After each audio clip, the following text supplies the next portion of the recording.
तमाम व्यूअर्स को वेलकम। मैं हूं चैनल का होस्ट आमिर। नेक्स्ट हम जानेंगे कंप्यूटर के कंट्रोल पैनल के बारे में कि कंप्यूटर का कंट्रोल पैनल ओवरऑल हमारे सिस्टम के सॉफ्टवेयर को कैसे कंट्रोल करता है और कैसे हम एक नया सॉफ्टवेयर कंप्यूटर में इंस्टॉल कर सकते हैं और कंट्रोल पैनल के अंदर थर्ड पार्टी सॉफ्टवेयर को हम कैसे कंट्रोल करते हैं। तो आइए आज हम डिस्कस करते हैं कंप्यूटर के कंट्रोल पैनल के बारे में। कंट्रोल पैनल को ओपन करने के लिए सबसे पहले हम यहाँ टास्क मैनेजर में जाके कंट्रोल पैनल सर्च करेंगे। यहाँ से हम कंट्रोल पैनल का हेड ओपन करेंगे। बेसिकली कंट्रोल पैनल हमारी ओवरऑल विंडो जो है वो सारे का सारा सेटअप कंट्रोल पैनल ही कंट्रोल करता है। कंट्रोल पैनल में हमें सारे हेड अलग अलग विंडो को कंट्रोल करने के लिए मिल जाते हैं। फॉर एग्जांपल नए सॉफ्टवेयर इंस्टॉल करने के लिए या सिक्योरिटी के लिए या नए अकाउंट बनाने के लिए। तो यहाँ हम देख सकते हैं जब हमें ये सारी चीज़ें कंट्रोल पैनल की हमें सारी चीज़ों के हेड का पता चल जाएगा तो उसके बाद हम इस काबिल हो जाएंगे कि हम विंडो को पूरी की पूरी विंडो को कंट्रोल कर सकते हैं। कंट्रोल पैनल के अंदर विंडो के एडिशनल हेड हैं, हर हेड की सेटिंग अलग-अलग से है। फॉर एग्जाम्पल यहाँ सिस्टम की सिक्योरिटी है, अपीयरेंस है और यूज़र अकाउंट है, हार्डवेयर है, प्रोग्रामिंग है। और यहाँ इस हेड में जाके हम यहाँ से एक नया यूज़र क्रिएट कर सकते हैं। फॉर एग्जांपल अगर मेरा ये एडमिन है, इसको मैंने सिस्टम को पासवर्ड लगाना है तो यहाँ से एक नया अकाउंट क्रिएट करके उसको पासवर्ड लगा सकता हूँ। अभी इसमें आई थिंक IT कंप्यूटर के नाम से एक अकाउंट जनरेट हुआ है। इस हेड से जहाँ से जाके मैं अकाउंट की पिक्चर चाहूँ तो चेंज कर सकता हूँ, अकाउंट का नेम भी चेंज कर सकता हूँ। फॉर एग्जांपल यहाँ से हम कोई ये पिक्चर लगा के चेंज करके चेक कर लेते हैं। चेंज पिक्चर, यहाँ से अकाउंट की पिक्चर चेंज हो सकती है। यहाँ से हम इसका पासवर्ड और नेम भी चेंज कर सकते हैं। बेसिकली हमारे सिस्टम में दो किस्म के अकाउंट होते हैं। जो फर्स्ट इज़ एडमिनिस्ट्रेशन और सेकंड इज़ गेस्ट। जो एडमिनिस्ट्रेशन का अकाउंट है वो ओवरऑल हमारे कंट्रोल पैनल और विंडो को कंट्रोल करता है। तो कोई नया सॉफ्टवेयर इंस्टॉल करना है या हमने कोई नया सॉफ्टवेयर अनइंस्टॉल करना है तो वो एडमिनिस्ट्रेटर ही उसको कंट्रोल करता है। अगर फॉर एग्जांपल मैं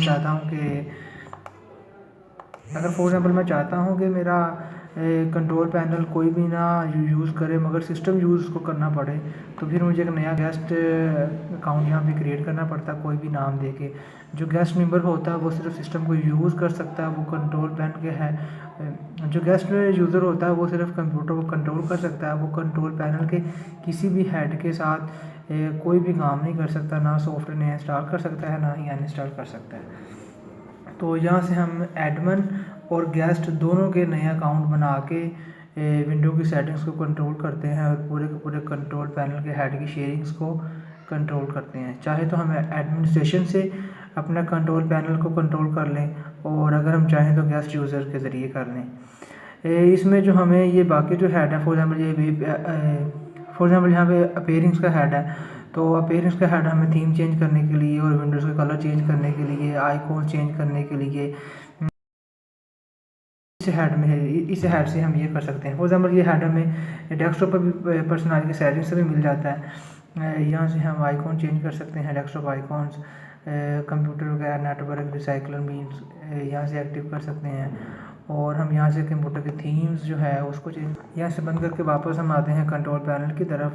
कंट्रोल पैनल में जो सबसे मेन चीज़ है वो सॉफ्टवेयर है कि थर्ड पार्टी सॉफ्टवेयर कहाँ पे इंस्टॉल होते हैं और कैसे हम इनको कंट्रोल कर सकते हैं। यहाँ पे हम नीचे हेड नज़र आएगा प्रोग्रामिंग्स का, ये प्रोग्राम्स में जाके यहाँ से हम इस हेड को ओवरऑल को कंट्रोल कर सकते हैं। सिक्योरिटी यहाँ पड़ी है, यहाँ से सिस्टम की सिक्योरिटी को ओवरऑल को कंट्रोल कर सकते हैं। ये हेड हम बाद में डिस्कस करेंगे। मेन जो हेड है वो प्रोग्राम्स का है कि कंप्यूटर में हम नए सॉफ्टवेयर कैसे इंस्टॉल कर सकते हैं और कैसे अनइंस्टॉल कर सकते हैं। जब भी हम किसी भी कंप्यूटर में विंडो इंस्टॉल करते हैं तो उसमें कोई भी थर्ड पार्टी सॉफ्टवेयर इंस्टॉल नहीं होता। फॉर एग्जाम्पल मैंने माइक्रोसॉफ्ट ऑफिस यूज़ करना है या मैंने PDF यूज़ करना है या मैंने कोरल यूज़ करना है तो ये सारे सॉफ्टवेयर थर्ड पार्टी सॉफ्टवेयर हैं, ये हमें खुद से इंस्टॉल करने पड़ते हैं और ये कंट्रोल पैनल के हेड में ही काम करते हैं। फॉर एग्जांपल हम यहाँ पे देख सकते हैं इस कंप्यूटर के अंदर काफ़ी ज़्यादा थर्ड पार्टी सॉफ्टवेयर इंस्टॉल हुए हैं। पहले फर्स्ट रो में हमें इनका नेम नज़र आ रहा है, सेकंड में पब्लिशर और इंस्टॉलेशन की डेट आ रही है, साइज़ इसका आ रहा है कि सॉफ्टवेयर का इंस्टॉलेशन सॉफ्टवेयर का साइज़ क्या है। जितना भी थर्ड पार्टी सॉफ्टवेयर मेरा इंस्टॉल होगा वो हमारे कंट्रोल पैनल के प्रोग्राम के हेड में इंस्टॉल होगा, यहीं से विंडो उनको रन करती है। अगर मैंने कोई सॉफ्टवेयर अनइंस्टॉल करना है तो मैं यहाँ पे लाके ऑप्शन बटन क्लिक करूँगा माउस का, और यहाँ से हम इसे अनइंस्टॉल करके यस करेंगे तो ये सॉफ्टवेयर हमारे कंप्यूटर से अनइंस्टॉल यानी कि डिलीट हो जाएगा। फिर हमें नए तरीके से एक सॉफ्टवेयर इसमें इंस्टॉल करना पड़ेगा। नेक्स्ट इंशाल्लाह वीडियो में हम डिस्कस करेंगे कि कैसे हम third party software online browsing के ज़रिए डाउनलोड करते हैं और कैसे हम इनको इंस्टॉल करके यूज़ कर सकते हैं। जब हमें विंडो करनी आ जाए और सिस्टम को ओवरऑल डिवाइस मैनेजर को और कंट्रोल पैनल को कंट्रोल करना आ जाए और थर्ड पार्टी सॉफ्टवेयर इंस्टॉलेशन करना आ जाए और थर्ड पार्टी सॉफ्टवेयर को चलाना आ जाए, तो फिर हम एक कंप्यूटर को नॉर्मल वे में कंट्रोल कर सकते हैं। टास्क मैनेजर भी हमारे कंट्रोल पैनल का एक हिस्सा है। जितना भी हमारा कंप्यूटर जितनी भी स्पीड से, जितनी भी प्रोसेसिंग से काम करता है, वो सारा ओवरव्यू हमें कंट्रोल पैनल से होता हुआ कंप्यूटर के टास्क मैनेजर में नज़र आता है। तो टास्क मैनेजर एक बहुत लंबी चौड़ी दास्तान है हमारे कंप्यूटर के चैप्टर में। तो इंशाल्लाह कि कभी किसी दिन टास्क मैनेजर के बारे में हम अलग से एक वीडियो बनाएंगे। टास्क मैनेजर जितनी भी मेरा कंप्यूटर में जितना भी मेरा विंडो परफॉर्मेंस करता है उसका सारे का सारा ओवरव्यू पूरी की पूरी विंडो को रन टास्क मैनेजर ही करता है। तो टास्क मैनेजर के बारे में इंशाल्लाह हम बाद में डिस्कस करेंगे। हम वापस आते हैं कंट्रोल पैनल की तरफ। इंस्टॉलेशन के बाद अगर मैंने कोई भी सॉफ्टवेयर यूज़ करना है तो उसे मुझे डाउनलोड करके कंट्रोल पैनल में इंस्टॉल करना पड़ेगा। इंशाल्लाह मेरी next video. Thank you very much.